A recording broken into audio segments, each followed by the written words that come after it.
ओम शांति। क्या डार्विन का सिद्धांत सच में उलझा हुआ है?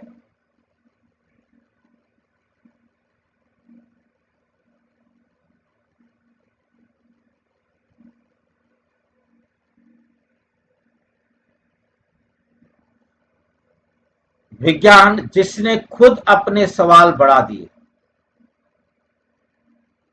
डार्विन का सिद्धांत सच में उलझा हुआ है।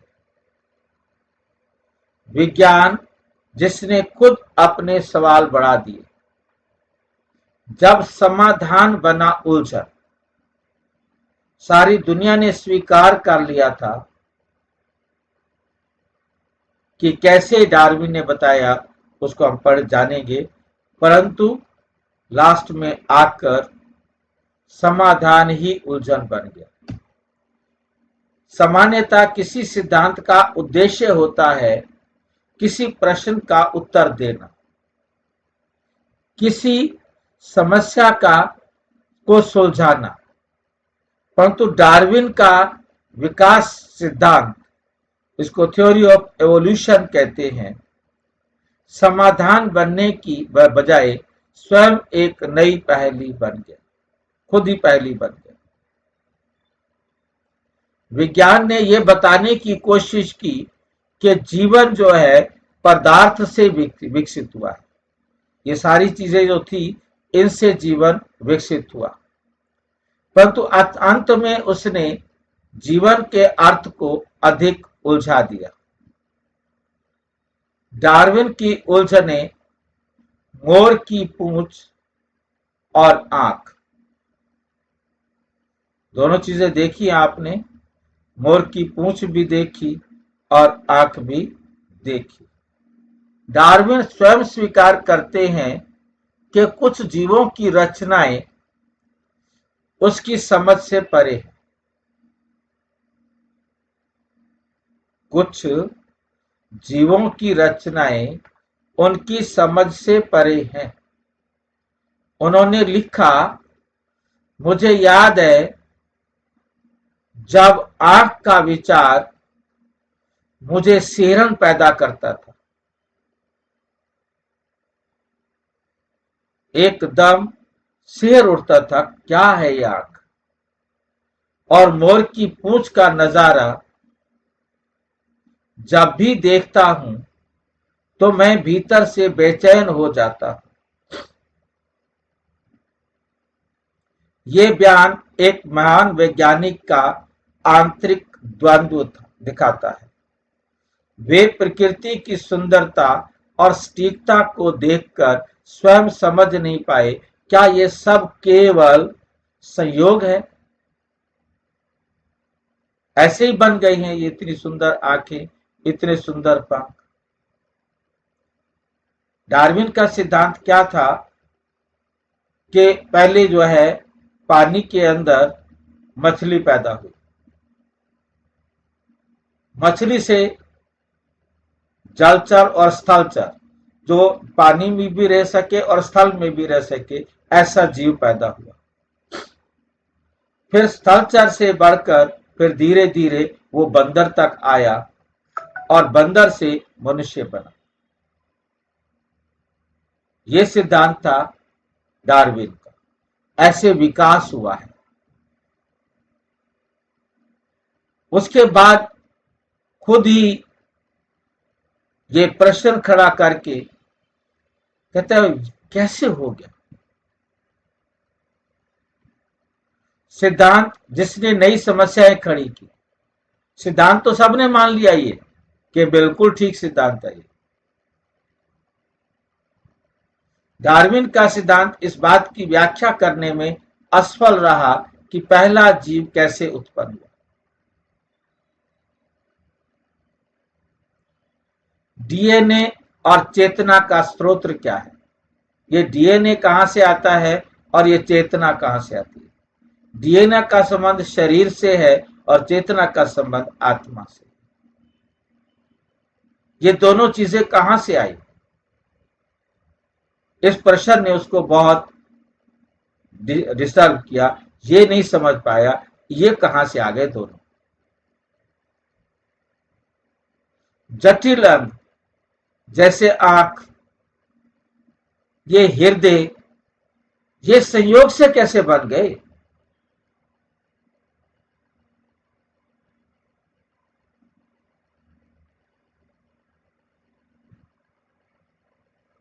और यदि जीव निरंतर विकसित हो रहे हैं तो आज भी बंदर बंदर ही क्यों है? अपूर्ण रूप क्यों?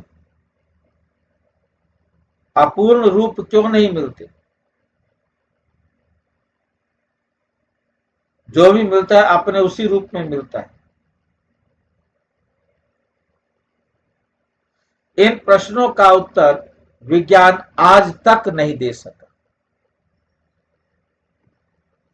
बल्कि सिद्धांत ने जीवन का रहस्य और गहरा बना दिया।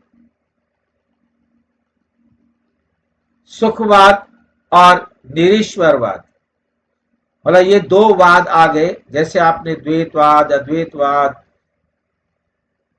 विशिष्टाद्वैतवाद, द्वैताद्वैतवाद, ये भक्ति मार्ग में भारत के अंदर चले, ऐसे भारत से बाहर ये भी वाद थे, सुखवाद और निरीश्वरवाद, जो ईश्वर को ही नहीं मानते, ईश्वर होता ही नहीं है। जब उधर डार्विन था तो उधर कौन था भाई भारत में? डार्विन तो अभी हुआ, डार्विन तो अभी 19वीं सदी में, ज्यादा आपसे समझ लो कि 100 80 90 100 साल पर, डेट नहीं मुझे याद, डेट में बता सकता हूँ, देखना पड़ेगा डार्विन का कि कब था, पर लगभग जो है ना 100 साल के अंदर था, जैसे बहुत पुराना डार्विन नहीं है। और ये इसने सिद्धांत दिया और सारे संसार ने मान लिया। अब जो सुखवाद और निरीश्वरवाद वाले थे, सुखवाद माना बस वो समझते हैं सुख ही जीवन है, सुख में सुख देखो, अपना सुख को ढूंढो, अपने सुख में, मतलब उन्होंने सब कुछ अपने आप को समझना शुरू किया।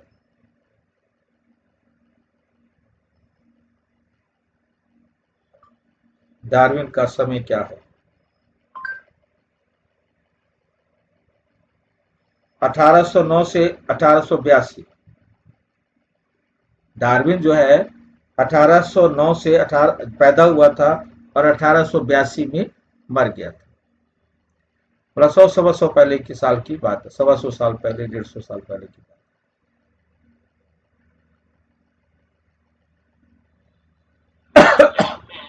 हाँ जी,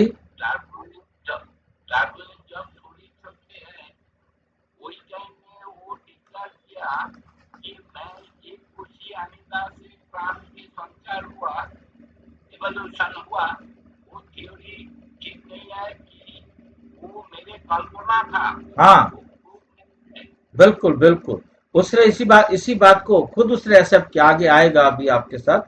तो सुखवाद और निरीश्वरवाद वाले जो आए, उनका जो प्रसार था, चूंकि डार्विन का सिद्धांत ईश्वर की आवश्यकता को नकारता है कि ईश्वर तो है ही नहीं, ये सब अपने आप ही बन गए, मछली बन गई, फिर वो मेंढक बन गया जो पानी में भी रह सकता था, बाहर भी रह सकता था, फिर धीरे धीरे उसके शरीर में विकास हुआ, वो शरीर पर ही रहने लगा, धीरे धीरे वो बंदर बन गया। इसलिए ये विचार सुखवादियों, हेडोनिस्ट और निरीश्वरवादी के लिए एक भावनात्मक हथियार बन गया।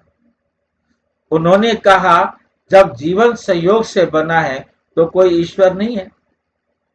उनको लगा ये विचार तो बिल्कुल हमारे साथ जुड़ा हुआ है। इससे मनुष्यों ने अपने नैतिक और आध्यात्मिक मूल्यों से दूरी बना ली। यही कारण है कि आज की भौतिकवादी दुनिया विज्ञान में आगे पर शांति में पीछे है। भौतिकवादी दुनिया जो है वो विज्ञान में आगे चल रही है और शांति उनके जीवन से गायब है। ईश्वरीय दृष्टिकोण, सृष्टि का चक्र है सटीक। बाबा कहते ये सृष्टि का चक्र क्या है?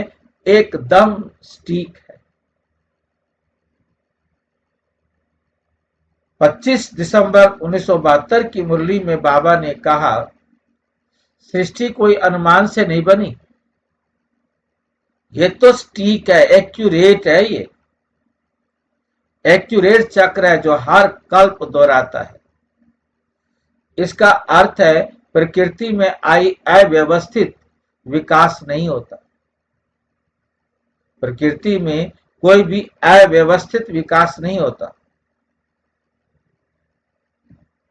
बल्कि हर कण, पहले शब्द दिया हर कण, दूसरा नोट करो हर आत्मा, ये मुरली के शब्द है, हर जीव का नियत क्रम और भूमिका क्या है? प्री डिटरमाइंड रोल है, पहले से ही निर्धारित किया हुआ रोल है, प्री डिटरमाइंड रोल है।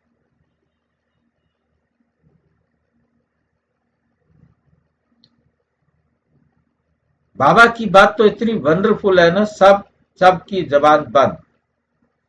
उदाहरण, घड़ी और घड़ी साज। जैसे एक घड़ी देखकर हम समझ जाते हैं कि उसके पीछे कोई बजाने वाला घड़ी साज है, वॉच मेकर अवश्य है। वैसे इस विश्व रचना की सटीकता बताती है कि इसके पीछे कोई परम बुद्धिमान सृजनकर्ता, गॉड द सुप्रीम साइंटिस्ट है। घड़ी स्वयं बन जाए, यह मानना वैसे है जैसे कहना कि जीवन संयोग से उत्पन्न हो गया।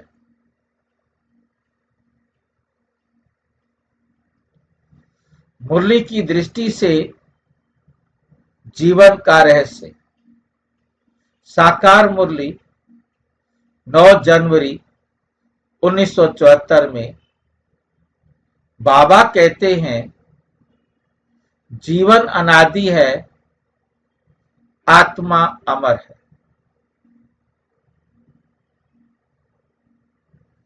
जीवन अनादि है, आत्मा अमर है। शरीर बदलता है, आत्मा नहीं बनती ना मिटती। आत्मा बनती भी नहीं और मिटती भी नहीं, शरीर बदलता है। आत्मा अजर अमर अविनाशी है। इसका सीधा अर्थ यह है कि जीवन की कोई शुरुआत नहीं, तो पहला जीवन कैसे बना? क्योंकि हम ये जान चुके हैं, नए जीव को बनाने के लिए क्या चाहिए? नए जीव को बनाने के लिए क्या चाहिए? पहला जीव कौन बनाएंगे?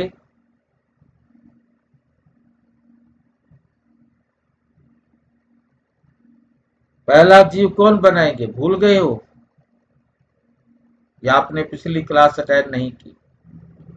पिछली क्लास में बाबा ने बताया कि नया जीव सजीव ही बना सकता है। आत्मा सहित जीव ही जीव की रचना करेंगे। निर्जीव से जीव नहीं बन सकता। डेड बॉडी नई बॉडी का निर्माण नहीं कर सकती।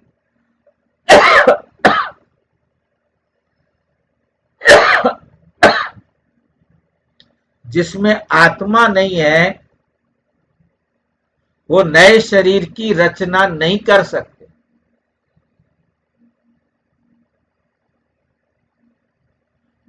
जो भ्रूण तैयार करना है, उस भ्रूण को तैयार करने वाले वो होंगे जिनमें चैतन्य आत्मा होगी। वो बनाएंगे और वो जिस अवस्था में 3 महीने में पहुंचेगा, तब नई आत्मा चैतन्य शक्ति उसमें प्रवेश करके उसे क्रिएट करेगी। ये राज भी आपके साथ ये क्लासेस का मंथन करते हुए समझ में आया कि जीव की रचना निर्जीव से नहीं हो सकती। ये शब्द मिलना भी बड़ी बात होती है, और वो भी बाबा के शब्द। क्योंकि कोई डेड बॉडी बच्चे का जन्म नहीं दे सकती, जीवित प्राणी ही नए बच्चे के लिए रचना कर सकते। शुरुआत तो माता पिता ने करनी है ना, वो भी सजीव चाहिए।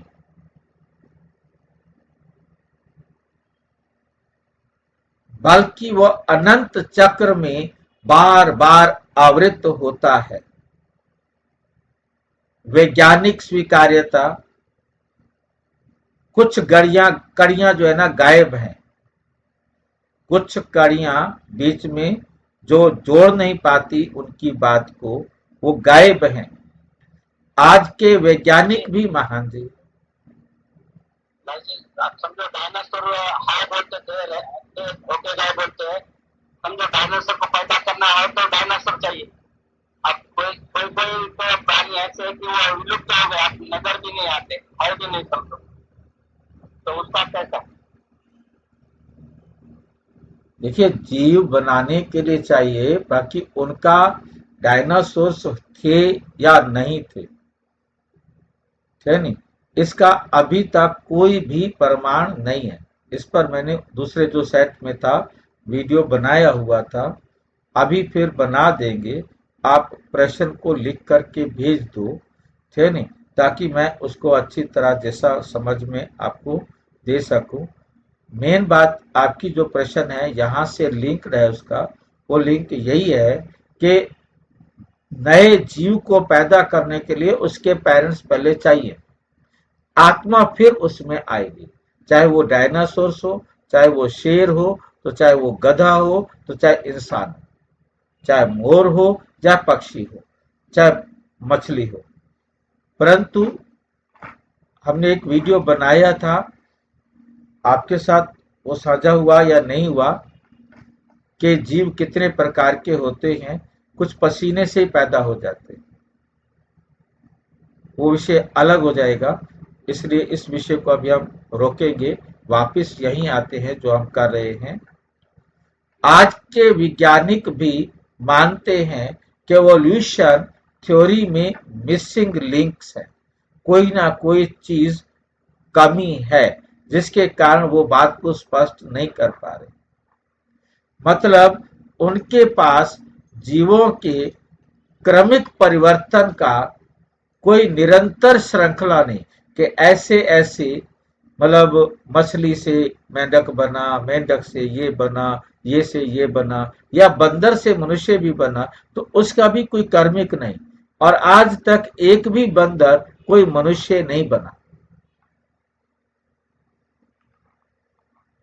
बंदर, आदि मानव, फिर मनुष्य, उसने तो बता दिया था और लोगों ने उसको अस्वीकार भी कर लिया था, और स्कूलों में पढ़ाया भी जाने लगा। अभी भी भारत के अंदर तो पढ़ाया ही जा रहा है, अब शायद हटा दे। बीच में हटाने की कोशिश की थी कुछ लोग, जो हमारे धर्म के ठेकेदार हैं, वो खड़े हो गए और उन्होंने कहा नहीं नहीं नहीं, क्योंकि मछली हमारा देवता है, मेंढक हमारा कछुआ है, वह हमारे देवता है। मतलब ये सारे के सारे, मतलब ये जितने भी, हालांकि ये देखिए कितनी कमाल की बात है कि ये पहले लिखे गए शास्त्र, डार्विन अब आया, परंतु उसने उन्हीं शास्त्रों के आधार को ही लिया, या कैसे लिया, लिंक मिलता है कि सबसे पहले मनु ने मछली को आपको बताया था ना, मछली उसके हाथ में आई, बचाओ बचाओ बचाओ।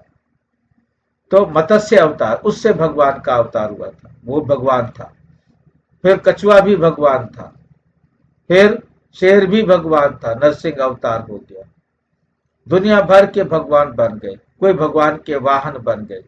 तो कहने का मतलब उन्होंने कहा कि नहीं ये ठीक है, ये सिद्धांत ठीक है। ठीक है, तो फिर रखो तो। तो जीवों के क्रमिक परिवर्तन की कोई निरंतर श्रृंखला नहीं। ये मानना ही ये दर्शाता है कि सिद्धांत अपूर्ण है, अधूरा है और सत्य अब भी खोजा जा रहा है।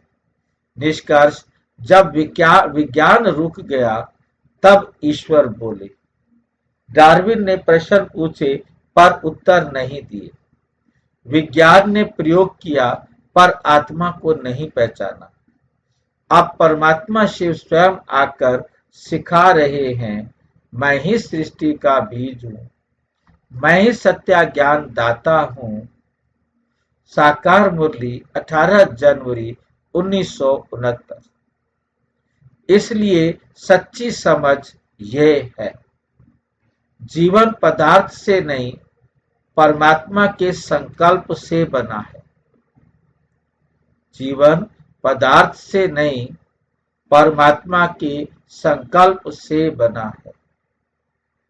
अब परमात्मा ने क्या संकल्प करके संसार को बनाया? बिल्कुल संकल्प करके बनाया। संकल्प ये नहीं था कि जीव बन जाए। जीव को पैदा करने के लिए संकल्प नहीं दिया था। बुझे हुए जीवन को नव जीवन दिया था। क्रिएट नहीं किया था, रिक्रिएट किया था। ये याद रखना है। बाबा ने सृष्टि को क्रिएट नहीं किया, रिक्रिएट किया। रिक्रिएट करने के लिए भी रास्ता दिखाते हैं, खुद नहीं करते। नॉलेज देते हैं परंतु आत्मा स्वयं अपने आगे के पार्ट को करती है। आत्माओं को रिक्रिएट करने का क्या मतलब होगा? कोई मुझे बताएगा? आत्मा को रिक्रिएट करने का क्या मतलब है? परमात्मा कहते, मैंने आत्मा को क्रिएट नहीं किया, मैं रिक्रिएट करता हूं। बाबा आत्मा को क्रिएट नहीं करता तो रिक्रिएट क्या करता है?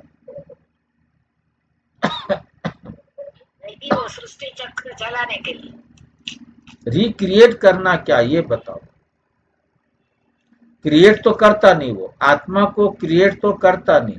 कहता है मैं रिक्रिएट करता हूं, क्रिएट नहीं करता हूं।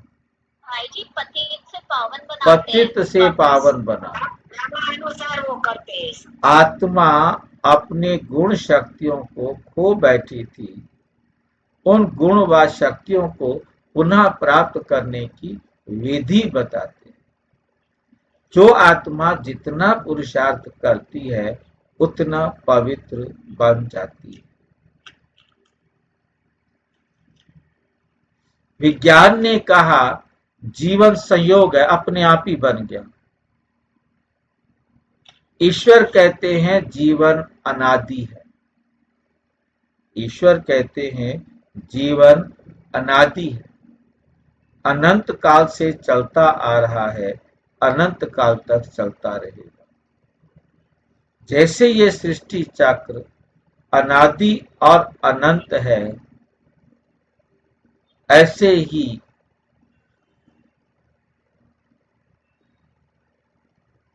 हमारा जीवन भी अनादि और अनंत काल। हम आत्मा अजर अमर अविनाशी, शरीर बदलते रहते। अब ये आपके विवेक पर निर्भर है। अब ये आपके विवेक पर निर्भर है। आप मानते हैं संयोग को या संयोजक परमात्मा, वो आपकी मर्जी। अगले विषय का परिचय डार्विन का पछतावा। इससे अगला विषय जो क्या है वो है डार्विन का पछतावा। निरीश्वरवादी सोच ने कैसे छीन ली आत्मा की शक्ति।